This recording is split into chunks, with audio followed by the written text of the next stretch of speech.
you feel embarrassed. And that's okay. Like, and we ought to create spaces for young women like that. All people, right? But especially young women who come from backgrounds like that and who get swept up in the world of just give me better. I just want to feel better. I just want to feel happier. I just want to feel ecstasy, right? So give me all the drugs, the alcohol, the men. I don't care about all the degradation and the debauchery that's happening. I just want something higher and better. That's what we're all going for. But it just so happens that when you give in to that too many times, it always ends in implosion and destruction. I ain't bring us this far to go backwards. Yeah. Hello, family, and welcome back to the Bastion of Critical Thinking, which is what we call ourselves here. My name's Raven, thought leader, therapist, and theologian, and I am oh so happy to have you here with me today. And if you're new here, welcome. Have a seat. Make yourself comfortable. We call ourselves the Critical Thinkers over here, and we love thinking critically through all things within culture and faith and just how to reform ourselves and make culture better. And so without further ado, we'll just hop right into what the topic of this video will be about. So if you clicked on the title, then you're probably here obviously because this is a review about Caresha Please's new episode, right? And she talked a great deal about what happened between her and Diddy and what happened just in this era of her life that she's been trying to bounce back from, I'm sure, what was a tumultuous time post the Diddy allegations and the Diddy video coming out of him DVing Cassie. I've been seeing a lot of people's reviews about it, and I wanted to add my voice to this because everybody is essentially either coming down on her or coming down on Caresha for the foolishness of her response and all sorts of responses to it. And you know, I've heard them, and I'm sympathetic or empathetic towards those arguments, and then I'm hearing other sides of people's perspectives that are kind of like, we need to be more gracious toward her, and we need to be grateful that she came out and even spoke in the capacity that she did. And honestly, both of those, like, whatever. I think I'm leaving that to the pop cultural commentators. But as an actual clinician and a cultural commentator that isn't necessarily as consumed in pop culture, but I want to dip my toes into pop culture so that I can come and make a substantive case with actual information from the things that I gather in my time in these spaces and convince you guys, the audience, the people who listen to it, to start to unwind and divest from it a bit more and recognize that this shouldn't be the place that we get our perspective or that shapes our narrative, our personal narratives and our community narratives. And so if you're, depending on how you found my channel, you're probably like, Raven, why would you have a conversation about this on your channel? But it's because of that very reason. So with that in mind, we're going to be talking about this today, and this is the perspective that I want to come at it. There are a ton of things that we can learn from this interview and her experiences with Diddy. And in case you're unfamiliar, Caresha is a rapper in the City Girls that I talked about. Actually, I did a review, well, not a review, but I gave some commentary on JT's album, one of the members of the City Girls. City Girls is a rap group that was out over the last 5 or so years. Caresha does this podcast called Caresha Please, and in the podcast she interviews celebrity guests and just all manner of people, right? Just essentially a typical podcast. But it gets a lot of attention because rightfully so. She's a big pop cultural figure and rapper. Okay. Just wanted to give the background in case, again, I know my audience is a bit wide, so I just want to make sure everybody's following along. Caresha was dating Diddy previously, but if you've been awake at all, child, you know that Diddy has gone under some extreme serious allegations of domestic violence, and obviously the video that came out of him abusing Cassie, it hit the internet by storm and everybody went crazy. And this was literally at the same time that Caresha was dating him, and so it just turned into a firestorm for her as well because she got implicated in a lot of the cases that were rising up against Diddy, things like trafficking drugs allegedly and all sort of things. She kind of got caught into the midst of it. Now, with that in mind, Caresha has finally come out and broken her silence and is talking for the first time since it all happened, because she said she did a few public appearances and a few posts here and there post the whole situation, but essentially the internet was not having it. The world was against her. Everybody was just treating her mean. And so she was like, okay, let me come out and make my case for and plead myself. And if I'm being honest, this was a sympathy tour, right? This is an empathy tour. She's trying to rebuild her brand and recalibrate what she'll look like as a public persona. And so now she has to essentially represent herself, but nobody's going to just let her represent herself without addressing the elephant in the room. So that's what she did with this. As I watched it, and I watched a lot of people's reviews, I realized that there were some things that were missing around what we can gather from this interview. I don't just want this to be a pop cultural moment that everybody is engaged in without there being, to some capacity, of some sober-mindedness in this, while this is still such a big conversation happening in the pop cultural zeitgeist. So I'm going to note 5 things that I feel like we could learn from this video, particularly young women, because I recognize that the majority of Caresha's audience are young women, and typically her age, but even younger, who are deeply engaged, and more than likely is Black young women. First point: never celebrate another person's downfall. It goes without saying, if you haven't seen the interview, that Caresha absolutely did that. Well, actually, you don't even need to watch the interview, child, because she didn't address that at all. But if you know the history of this beef, Caresha did a great deal of celebrating and being complicit in the things that Diddy was doing.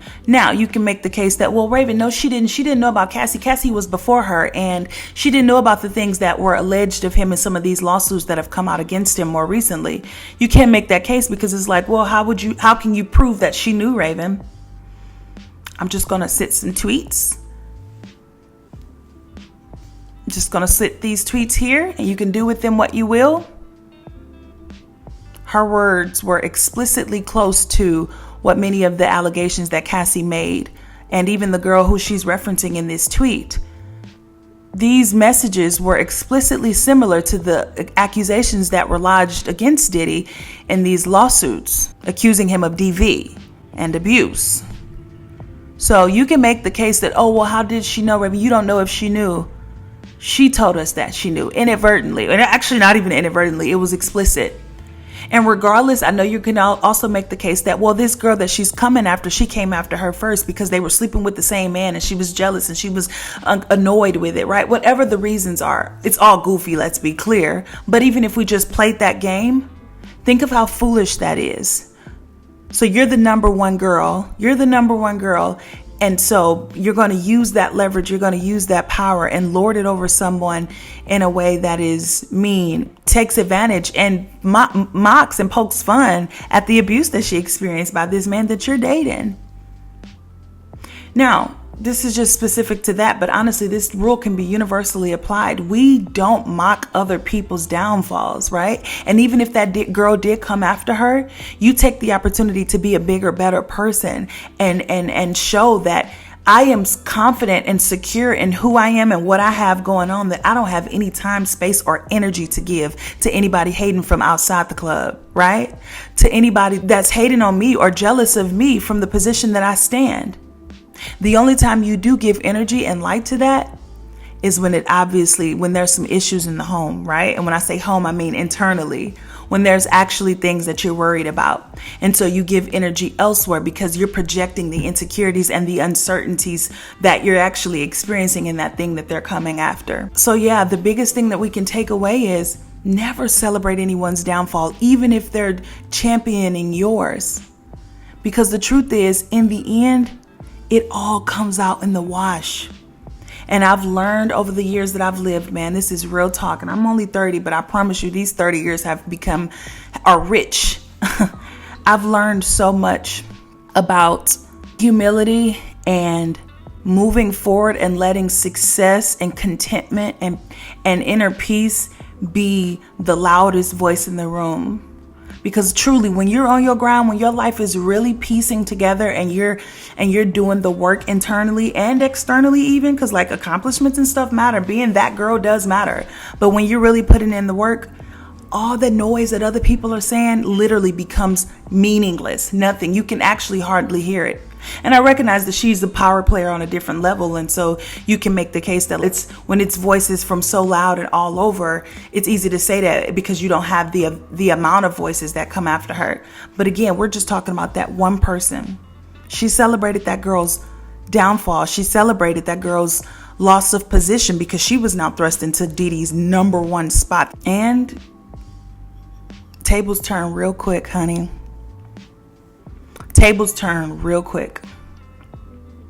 So if we take nothing else from this first lesson, never celebrate someone's downfall because tables turn real quick. That's just a basic age-old lesson. Okay, point 2. It actually bodes really, really well with the first one, but it's simple. Don't be boastful. First of all, it ain't cute, child. It's not it. It's not it. Like, again, because the tables can turn so fast. So it's not about, and I want to be very clear, boastfulness and arrogance are completely different from confidence. To be confident is to understand and to feel assurance in the fact that you have competency in yourself or in the whatever specific area that you're most confident in, right? So you can be confident in your competence, but being boastful and braggadocious and arrogant, all that says to me is that you're incompetent in a lot of areas. And so you feel like you have to overcompensate for that lack that exists somewhere within you. So all that bragging that she was doing, all that loudmouthness that she was doing, I get it. You come from the hood. You come from a situation that you, and actually I want to take a moment here to really, really give empathy to my sis, right? She comes from a really rough town. She comes from a really rough background. I think her mom was imprisoned. Everybody around her was in poverty to some extent. I'm sure she's taking care of everybody in her hood or in her family at least, right? I know the plight of hood girls. Listen, so many of my cousins, my family, my friends, I mean, people who I love deeply come from this same space. I get it. I get it. And so you meet this big billionaire man who can literally change the plight of your life, not just financially, but even mentally, right? He's on a whole other level with regard to his network, with his money, just all things. Yeah, that can get enticing and exciting and make you feel even more braggadociously about yourself because you're like, I made it to this superstardom just off of rap that I don't even really do. And also I got with one of the richest black men in culture. Yeah, I'm that girl. It's easy to get there really quick. So much so that you lose sight of just your footing and like what got you here and what's going to sustain you in this space. And one thing I can guarantee you is arrogance will never sustain you in these spaces. And whether that means, let's bring it to practically to us. Arrogance will never sustain you in any elevated position or in any position in your life. Because again, all it does is reflect incompetence. Because when you're confident in who you are and you know that your skill set is on point, whatever you have is sufficient, you don't have to brag about it because it's already going to show. It exudes in your very essence. So, point 2 is basic. Don't be boastful because boastfulness more than likely is a sign of incompetency rather than competence. Okay, point 3. Oh, this is a good one. Date for values and alignment. Obviously, their situation is different because there was a setup. I definitely believe that they were arranged for the purposes of social elevation and social clout, right? And for them to elevate one another's brands. So them aside. But I think the lesson that can be garnered from that, though, is date for values and not for externalities, not for things that look good on the outside. Yeah, it can look good. Yeah, it can be a good look. But do they match your values? Are they the kind and caliber and quality of person that you want to spend your life with or be with? And also, do their personal lives reflect something that you don't mind tacking your name to? Because we got to talk about that too. A lot of y'all, and I've been there before, I'm not judging, but I'm calling us out, baby sisters or big sisters or whomever. A lot of us have dated people that we wouldn't want people to know that we're dating. That we don't agree with, like if you put a poll between your views and that person's views, it would be miles and miles of distance. But maybe you're with them out of convenience. Maybe you're with them for money. Maybe you're with them because maybe it is love, right? Maybe you feel like you have to be with them. I don't know. That's up for you to decide. But all I'm just saying is don't stay in a relationship that you know is misaligned with who you are. And I mean the best parts of who you are too. If you know that you're striving to be a better person, don't be with somebody that compels you to stay not being a good person, right? Because it won't work. Or actually, I take that back. It could work, but it can really shift who you are. I think it was some point in the interview where she talked a lot about how she feels like she's lost her personality. And yeah, you can say to some degree that's because of all the backlash she received. But also it's because you built a personality around a person and your personality was exacerbated. It grew and it got bigger and more pronounced once you felt so good and felt so high and mighty around being elevated to this social status because of this person that you were dating. We've all done it. I'm not judging, but I just think these are critical lessons that we can gain from it. So If they don't align with you, get rid of them. Get out of it, because it won't work in the long run. I promise you that. Okay, point 4. We got 2 more, guys. Don't be too ashamed to take accountability. Y'all, can I be honest? I think a great deal of the tears that she cried, I know they were genuine, actually. And I can feel the weight of what she's felt over these last several months. But if we can be honest, the weight that she's feeling has very little to do with people abandoning her or the backlash that she's received. It has something to do with that, I'm sure. But it has more to do with the embarrassment and the guilt. The weight of consequences is heavy, child. Right? When you have to swallow that, your own medicine, right? Wait, dang, wasn't I just shaming a girl? And now I'm going through shame for this same man, right? Shaming a girl for the stuff and the role that she played in the manipulative web of this same man that I'm dating. And now I'm being put to public shame by this same man. That's a heavy pill to swallow when you know you've self-inflicted this, right? When I'm sure there were a ton of voices like, no, get out, don't do this, this isn't the one. Or maybe there weren't, right? Because people will pedestalize you on one day and then drop you the next. Because this whole world, this whole pop cultural zeitgeist, it's all fickle and it's made of nothing. It's made of hollow, empty people who are longing and starving for meaning in their lives. And so they just go from moment to moment to the things that sensationalize them from moment to moment. And the second that it doesn't, right? Or the second that that thrill is gone, they drop you for the next one. It's like a toddler with a toy. And so anyway, she didn't take accountability. The truth is, you feel ashamed. You feel embarrassed. And that's okay.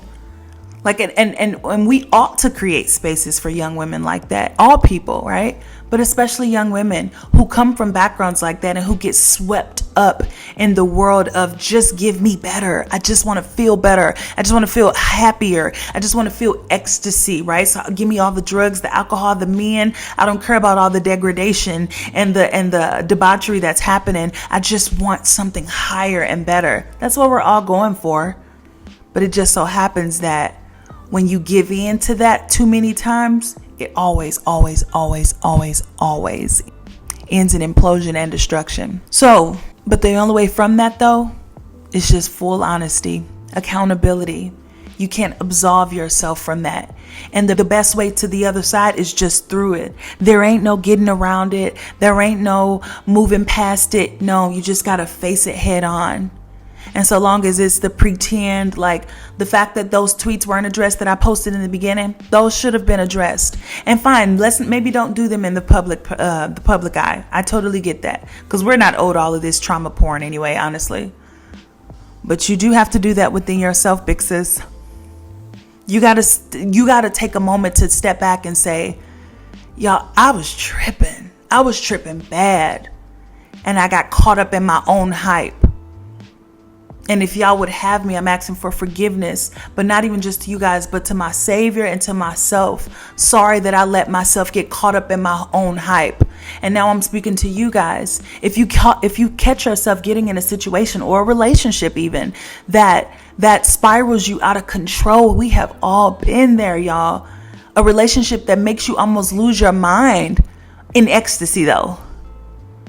And then it spirals you inevitably out of control and causes you to implode. When God pieces you back together, because he always does, or when he shakes your consciousness and you're laying bare there, looking at the ramifications and the consequences of your decisions, be willing to lay it all out. Be willing to be honest with yourself first and say, girl, what did you do? Everything. Stop lying to yourself. Stop telling yourself the pretty parts of the story, because it'll show up elsewhere later. The body keeps the score. It's no way around accountability, because whether you do it verbally or life forces it upon you, it's going to happen.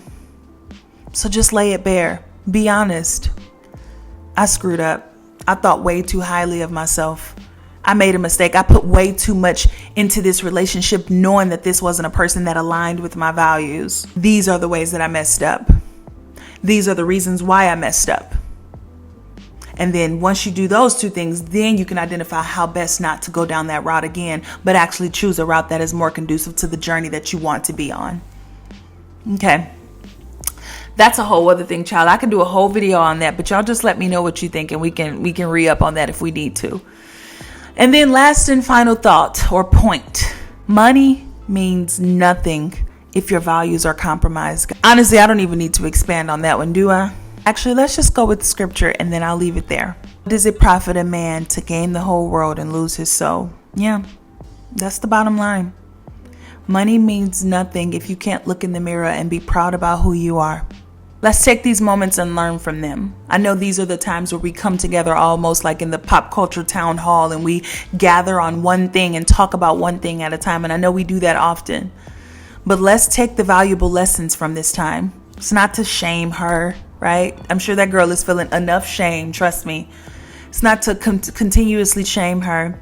It's not to continue to call her to the carpet, but it's also not to praise her either, or to gratify her and pacify her mistakes and make excuses for it. It's not that either. But since we are all gathered here during this time, I think it's more important for us as consumers of media, consistent consumers of media, because that's all we do. I think it's more important for us to take these moments as an opportunity to reflect on how we can best embody our best selves so that we're not caught in the same things. Because if we're also being honest, so much of our interest in these pop cultural moments are because we find ourselves in one way or another going through similar things that these celebrities or these cultural figures are going through, or similar circumstances, similar relationship setbacks, or things like that. And so with them, I encourage you to take moments to reflect on what values can I strengthen in watching this. Or maybe you're just kind of like a person who just like, girl, we need to stop watching this junk altogether. And I ain't gonna lie, I'm kind of there too. But it's baby steps, and so it's no judgment if you're still kind of engaged in this stuff. All I'm asking is be engaged with an active mind rather than just sitting passively and just kind of consuming. Actually engage with an active mind and really think through what you're consuming and how it can be applied to you positively, and then just let go of the scraps. Because you don't want to just be consuming stuff in culture and not really parsing through the parts that can be useful for you. Because then we're just like receptacles to cultural garbage, and that's no good either. All right, guys.